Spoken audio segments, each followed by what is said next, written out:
우리가 예수를 믿는다는 것은 여러분 무엇입니까? 예수를 믿는다는 것에 대해서 뭐라고 생각하십니까? 예수를 믿는다는 것, 예수님을 믿는다는 것, 뭘까요? 여러 가지 여러분의 이야기로 정의할 수 있겠지만 적어도 저의 언어로 정의하자면은 이전의 삶에서 벗어나 새로운 삶의 지경으로 들어가는 것을 예수를 믿는다는 것으로 저는 말씀드리고 싶습니다.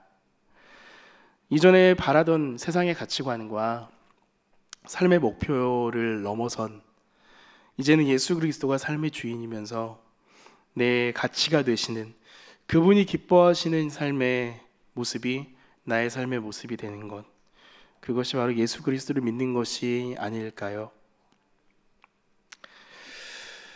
우리가 처음 예수님을 만났을 때 그 순간을 기억하시기 바랍니다. 여러분 어떠셨습니까? 참 모든 게 행복하지 않았습니까? 예수님 처음 만났던 그때 한번 떠올려 보시겠어요? 모든 것이 행복하고 모든 것이 나를 위해서 준비되었던 것만 같은 그 순간들. 하나님, 버스가 오는데 이 버스에 좀 앉았으면 좋겠어요. 어김없이 버스에 빈자리가 있었고요. 하나님, 지금 줄 서는데 저 좀 빨리 들어가고 싶어요. 언제 그러냐는 듯이 빨리 들어가게 되고요. 모든 것들이 하나님이 나를 향해 준비해 주신 선물처럼 느껴지던 그 순간들, 이 은혜의 기쁨들. 그런데 여러분, 이 은혜의 기쁨들이, 나를 구원하신 예수님의 말미암은 그 기쁨들이 언제까지나 그대로 머물러 있을 수만은 없다고 생각합니다. 작년에 주일학교 교사들에게 교사 힐링 캠프를 열고 나서 작은 화분들을 선물로 드렸습니다. 많은 분들이 죽이신 걸로 알고 있고요. 또 몇 개 화분은 제가 보는 앞에서 말려서 떨어져 나갔습니다. 다행히 저는 죽이지 않고 잘 살려놨습니다. 감사하죠. 그런데 열심히 물을 주고 애정을 가지고 가꾸고는 있는데 확실히 어느 순간 어느 크기 이상 자라나지 않습니다. 왜일까요? 화분이 그거밖에 안 되거든요. 화분의 크기가 그 화초의 크기를 결정한다고 저는 봅니다. 어느 크기 이상 이 화분이 크지 않기 때문에 절대로 자라날 수 없는 그런 모습을 저는 제 책상 옆에 있는 그 작은 화분을 통해서 보게 되는데요. 복음으로 경험한 이 기쁨, 이 은혜의 기쁨도 이와 같지 않을까 싶습니다. 받은 그때는 너무너무 예쁘고 사랑스러운 화초처럼 안아보고 만져보고 쓰다듬어보고 신기해하지만 어느 순간 그 크기에 한계가 있는 화초처럼 내 인생에 더 이상 영향을 주지 못하는, 성장하지도 않고 성숙하지도 않은 그 모습으로 그 은혜의 기쁨이 내 안에 그대로 머물러 있진 않은지, 또는 퇴보하고 있지 않은지 돌아봐야 되지 않을까 싶습니다. 새해를 시작하면서 우리는 생일의 새벽 기도회를 함께 했습니다. 21일간의 여정이 쉬운 여정은 아닙니다. 하지만 쉬운 여정이 아니기에 우리에게 주신 은혜가 더 크다고 저는 생각을 합니다. 많은 분들이 지금도 기억을 하십니다. 처음 설교 때부터 마지막 설교 때까지 그 흐름들을요, 무너진 성벽을 재건하고 그 성벽을 관리하고 또 경건에 힘쓰며 마지막엔 온전한 그리스도인으로 살아가기를, 또 우리의 믿음을 우리 자녀들에게 계승할 수 있도록 그렇게 살아가기를 겠다는 우리의 모습들이 이번 생일의 새벽 기도회 가운데 있었습니다. 여러분이 내신 많은 기도 제목도 그와 다르지 않았습니다. 그렇기에 오늘 이 순간이 정말로 그 위대한 믿음의 여정을 지나고 난 이 시간이, 이후의 시간들이 또 그 믿음의 여정에 따라 우리의 발걸음이 성장을 위한, 성숙을 위한 그 자리로 나아가야 될 그때라고 생각합니다. 오늘의 말씀은 에베소서 3장의 말씀입니다. 에베소서는 복음 안에서 하나 된 그리스도인들, 복음 안에서 하나 된 그리스도 공동체를 이야기하고 있습니다. 예수 그리스도를 머리 삼아 하나 되는 공동체, 그 안에는 이방인도 유대인도 없습니다. 우리 에베소서 2장 13절과 14절의 말씀을요 한번 읽어보겠습니다. 자막을 보고 시작. 이제는 저의 멀리 있던 너희가 그리스도 예수 안에서 그리스도의 피로 가까워졌느니라. 그는 우리의 화평이신지라 둘로 하나를 만드사 원수된 것 곧 중간에 막힌 담을 자기 육체로 허시고. 아멘. 사도 바울은 자신이 개척했던 교회들이 얼마나 영적으로 건강하게 세워져 가고 있는지, 자신이 세운 교회들에 대한 영적인 책임감을 많이 느끼고 있었습니다.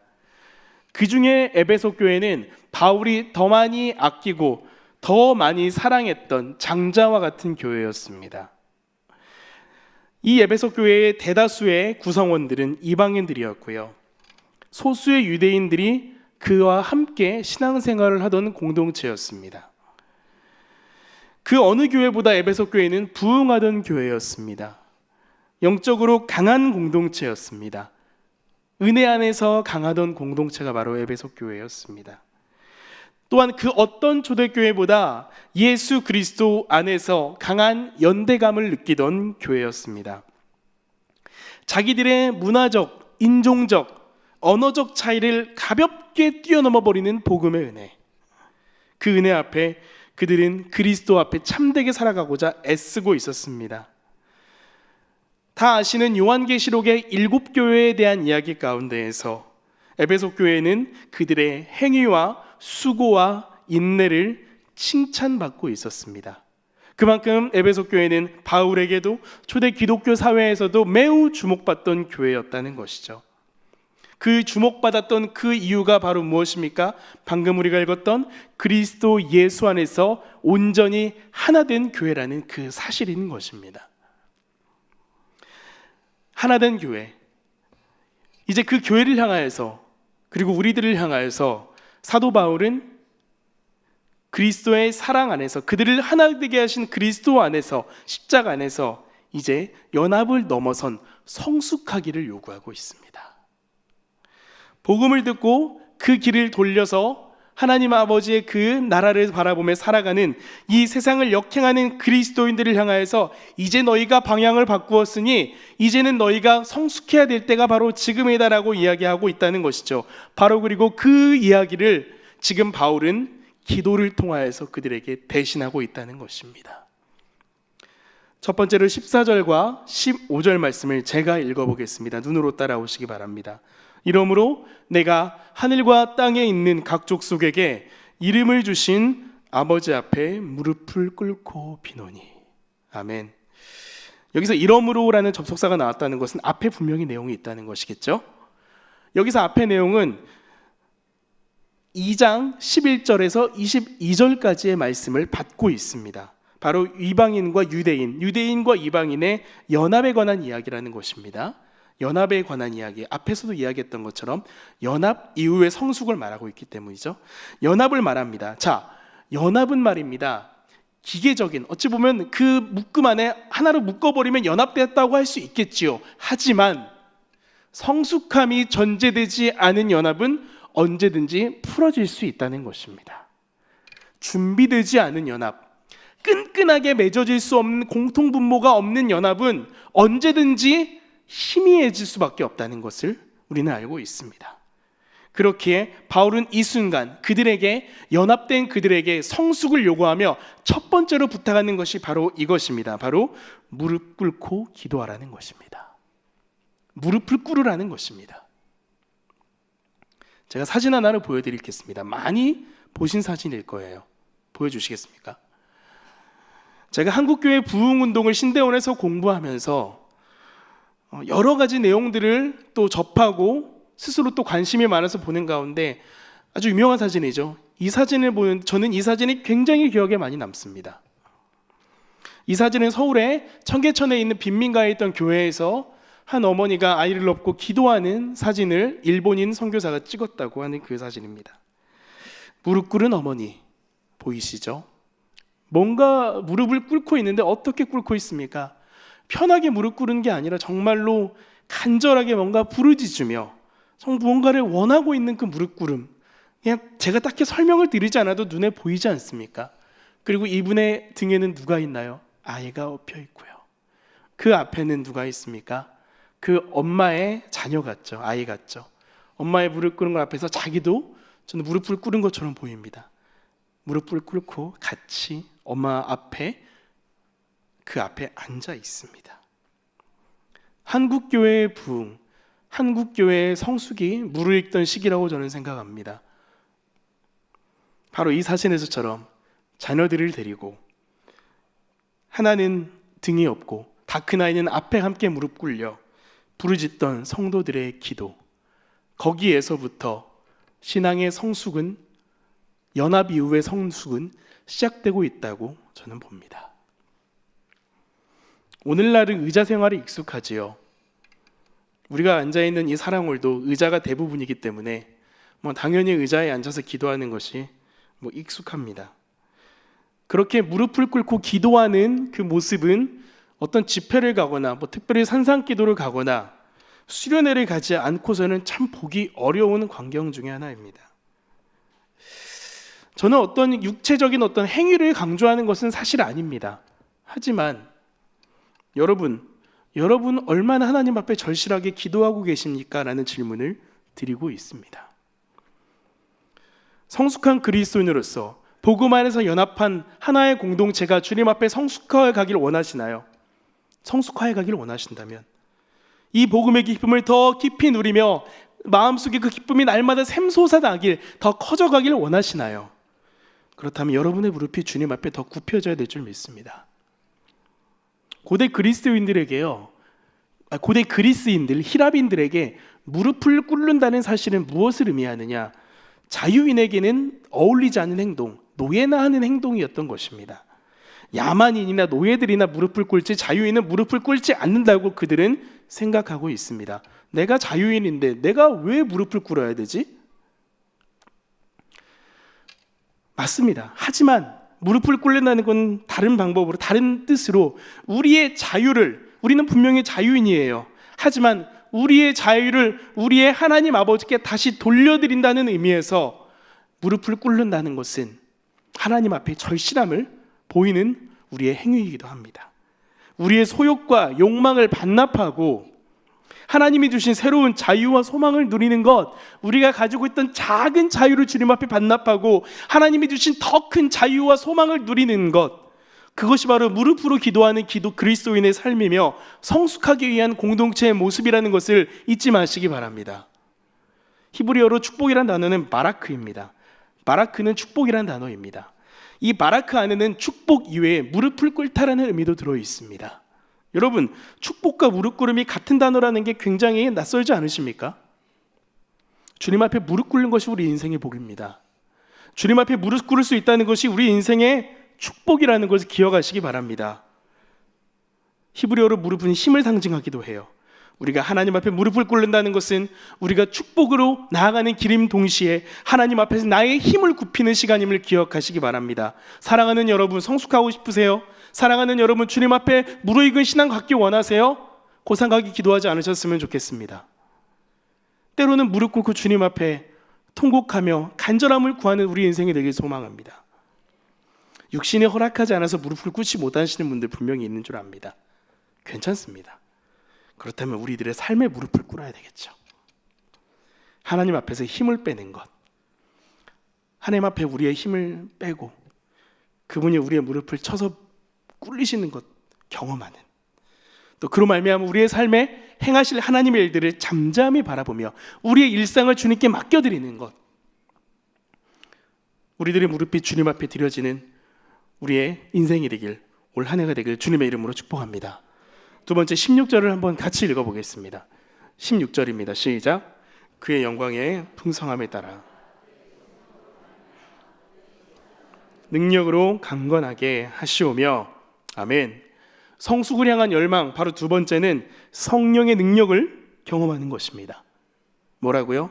성령의 능력을 경험하라는 것입니다. 제가 개인적으로 굉장히 존경하고 지금도 많이 교제하는 우리 청소년 설교가이신 김현철 목사님이 하셨던 예화가 지금도 저는 잊혀지지가 않습니다. 이분이 차가 굉장히 오래된 고물차를 몰고 다니셨다고 해요. 얼마나 오래된 고물차냐, 얼마나 안 좋느냐, 차에 시동을 걸었는데, 차에 시동을 걸기까지 시간이 걸리는 건 뭐 당연하지만 시동을 걸었는데 이 차에 엑셀을 밟으니까 이 차가 가는 것이 문제가 아니라 터지지 않을까 걱정이 될 정도로 차 소리가 굉장히 큰 차였다고 합니다. 제가 이 고상한 예배의 자리에서 그 소리를 흉내낼 수는 없습니다. 하지만 상상해 보십시오. 엑셀을 밟았는데 엑셀에 밟는 엔진이 나가는 소리가 아니라 차가 덜컹거리는 소리가 더 컸다면 말을 다 한 거 아니겠습니까? 하여간 그 차를 타고 어떤 권사님을 태워 갔는데 권사님이 차에서 내리시면서 식은땀을 닦으시면서 목사님 차 좀 바꾸셔야 되겠습니다 라고 이야기하셨다고. 그래서 이래서는 도저히 안 되겠다, 덕이 안 되겠구나 싶어서 아는 분한테 이야기를 해서 좀 조용한 차 좀 달라 이렇게 얘기를 했더니 뭐 이제 남자분들은 잘 아시죠? 하이브리드 카를 하나 추천해 주셨다고 합니다. 하이브리드 카가 뭐냐면 휘발유로도 가고요, 전기로도 가는. 세상 좋아졌죠. 둘 다 사용할 수 있어요. 좀 못 믿으시는 분들이 계신데 그런 차가 있습니다. 그 차를 선뜻 권해주셔가지고 아예라 모르겠다 받아서 이제 그날 인도를 받았다고 합니다. 그래서 이게 차가 맞죠? 시동을 딱 걸었는데 이게 시동이 안 걸리더랍니다. 아니, 시동이 안 걸린 게 아니라 안 걸린 것 같답니다. 이게 분명히 키가 돌아갔는데 소리가 안 나네. 자동차를 판 딜러가 웃으면서 걸렸습니다. 그래요? 그럼 가볼까요? 엑셀을 밟았는데 이전에 타던 차는 밟으면 쿵쾅쿵쾅쿵쾅 소리가 남과 동시에 나 간다라고 온 세상에 떠들던 그 차였는데 갑자기 이 차가 정말 하더니 곧장 50m를 질주하더라는 것입니다. 전기 모터의 힘이었죠. 충격받으셨다고 합니다. 내가 좋은 세상에 사는구나 정말. 단지 그냥 지나가던 이야기가 아닙니다. 여러분의 엔진은 지금 어떻습니까? 여러분 어떤 힘으로 올해를 살아가고 계십니까? 이제 다 낡아버린 내연기관 같은, 다 낡아버린 그 내연기관의 엔진으로 여러분의 인생을 쿵쾅거리며 살아가고 계십니까? 아니면 단순히 한번 쑥 밟았는데 하면서 가게 하시는 성령의 능력으로 올 한 해를 시작하고 계십니까? 여러분에게 능력을 주시는 그 원동력은 무엇입니까? 여러분을 움직이게 하시는 그 원동력이 뭐냐는 겁니다. 여러분이 가지고 있는, 최근에 뭐가 풀려가지고 열심히 오른 이 해운대 아파트 집값입니까 혹시? 그것 때문에 오늘도 눈을 뜨면 행복하시고 막 기쁘십니까 혹시? 그런 분들 안 계시겠죠? 네. 또는 최근에 내가 좀 사놓은 그 주식이 나도 모르게 요즘에 그 유행하는 폐렴 때문에 마스크 회사 주식을 샀는데 갑자기 급증하고 막 이런 것들, 뭐 그런 것 때문에 혹시 즐거우십니까? 또는 내 분신과 같은 우리 아이가 너무너무 좋은 학교에 가서 이제 우리 아이들 어디 학교, 우리 딸 어디 학교 다니다 자랑스럽게 얘기하는 거, 이게 여러분의 삶의 기쁨이고 여러분의 삶의 원동력이 되고 계십니까? 또는 불타는 저녁에 친구들과 함께하는 맥주 한 잔이 여러분의 인생의 즐거움이십니까? 웃는 분들이 계시죠? 당시 에베소 교회의 이방인이라고 한 단어를 표현했지만 정말 많은 각국의 사람들이 모여 있었습니다. 이방인 하나로 이야기하기엔 너무 다양한 사람들이에요. 뭐 굳이 피부색으로 표현하자면 흑인, 백인, 황인, 뭐 아랍인, 인도인 뭐 다 모였겠죠. 네, 다양한 국가의 사람들이 모였겠죠.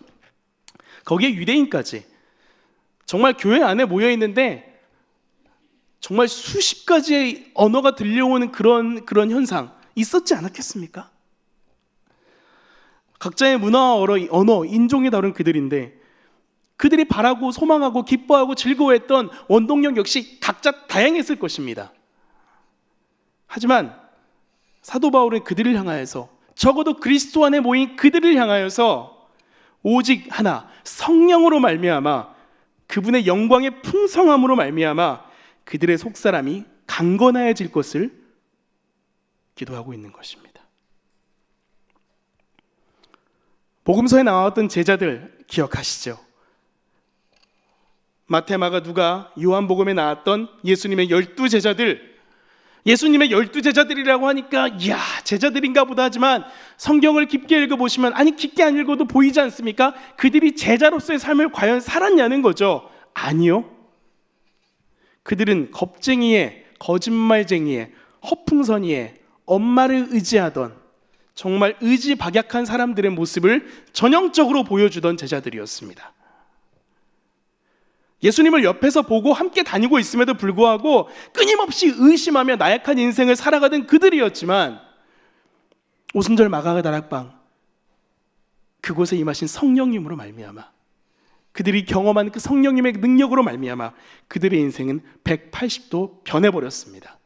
사도행전과 누가복음에 나오는 그들의 모습은 전혀 같은 사람이라고 생각할 수 없는 모습이 우리는 성경 속에서 발견할 수 있는 것입니다. 성령님의 능력을 경험한 이들의 인생은 완전하게 달라져 있습니다. 여러분의 하루가, 여러분의 한 주가, 여러분의 한 달이, 1년이, 평생이 성령님으로 말미암아 구분되고 계십니까? 그분을 만난 이전과 이후의 삶이 완벽하게 달라지고 계세요? 성숙한 그리스도인들은 말입니다, 우리가 매일 성숙한 그리스도인, 온전한 그리스도인 이야기하지만 성령 하나님 나와 함께 하시는 것, 그것이 삶의 소망이 되는 사람들이 온전한 그리스도인, 성숙한 그리스도인 아닙니까? 단순한 자기 위로가 아닙니다. 아유, 하나님이 함께 하시니까, 아이고 내가 하나님이 함께 하시니까 뭐 이런 고백? 이런 거 아닙니다. 여러분, 자기 위로 하라는 말씀이 절대 아니에요.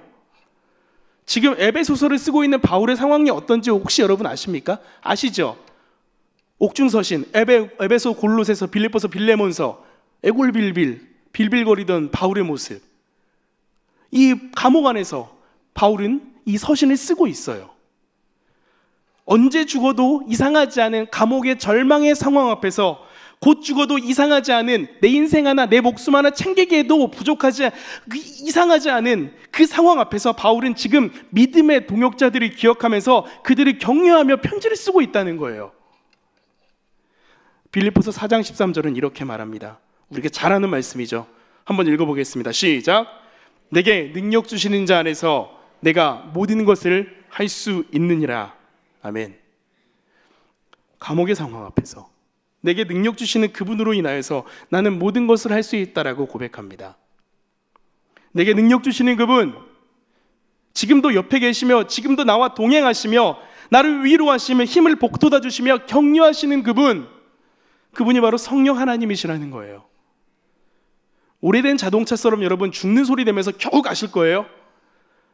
그 집값 좀 오르고 주식 오르고 내 자식 잘 되는 거 그거 조금 보면서 다음에 안 되면 낙담하실 거예요?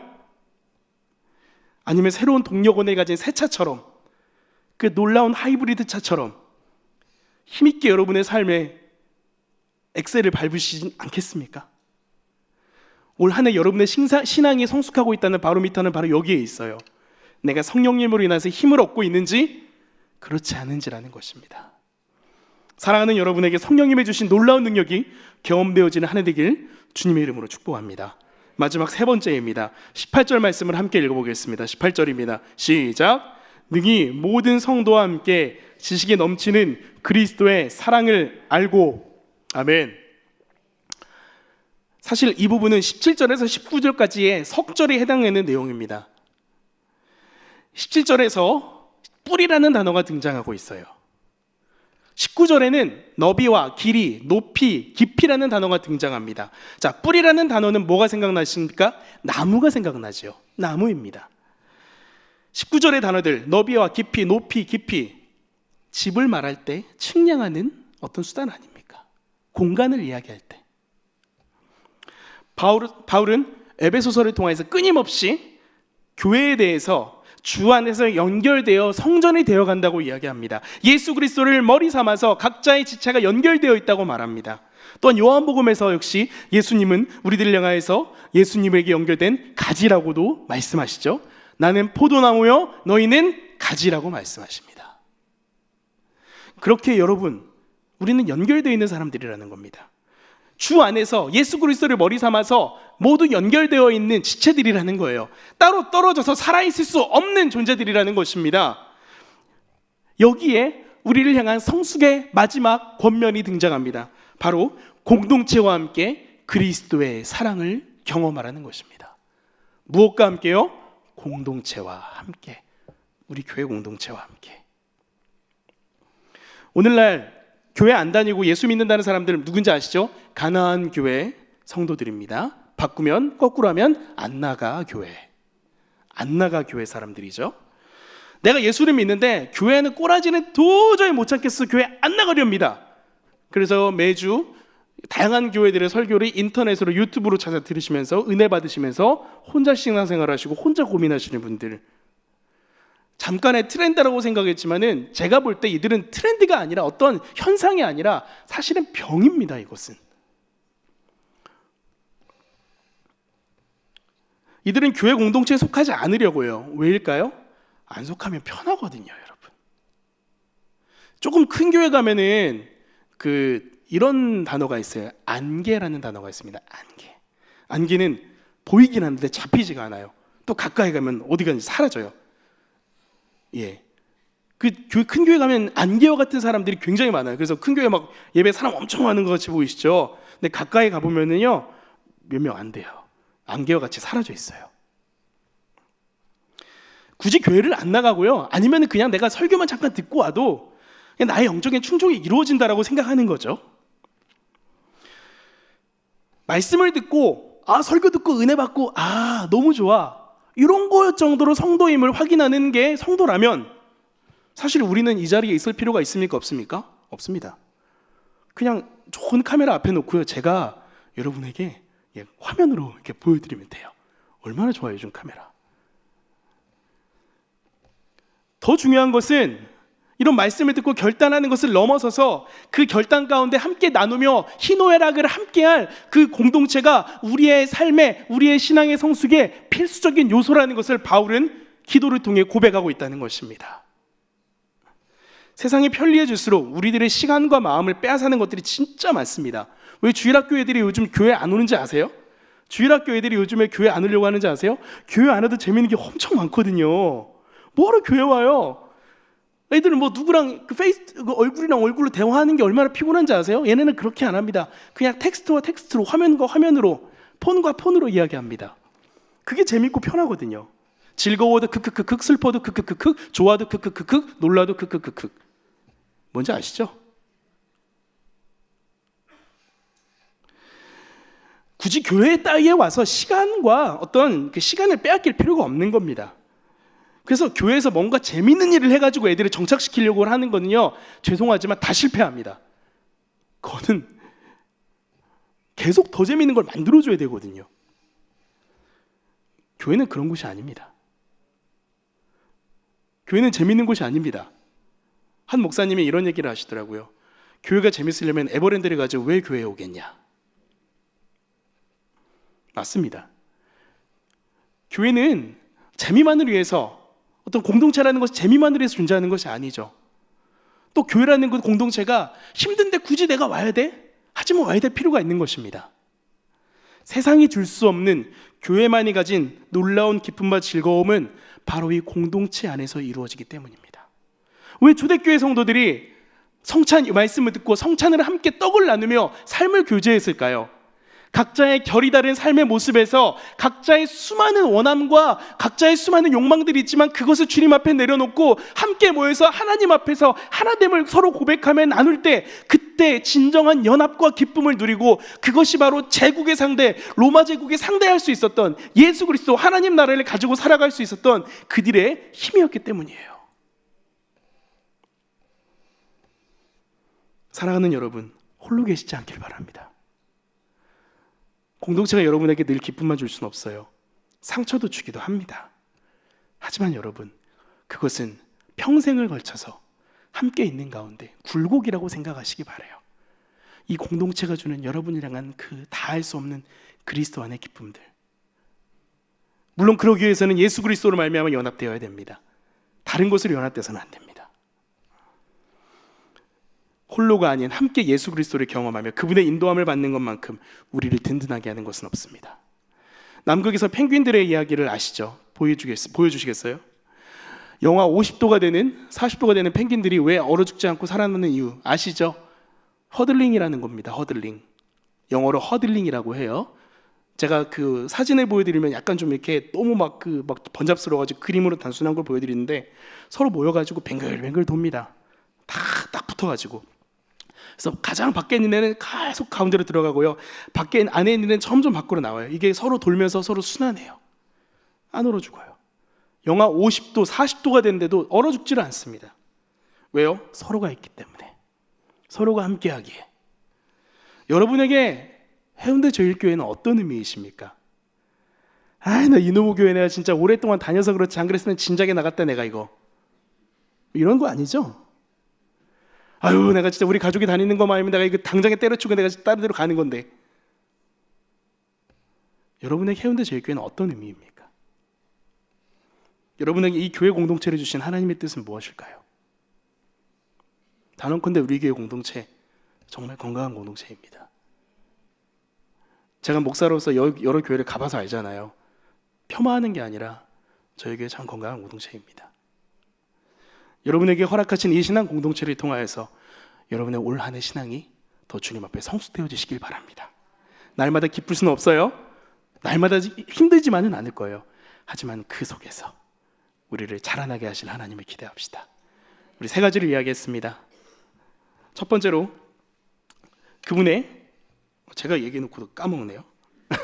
무릎으로 기도하라는 거였어요. 두 번째, 성령님의 능력을 경험하라는 거였어요. 마지막, 공동체와 함께하라는 거였습니다. 개인의 신앙, 하나님과 나와의 관계, 공동체와의 관계, 이 세 가지가 올 한 해 여러분과 풍성한 삶의 결과로 이어지는 삶이 되길 주님의 이름으로 축복합니다.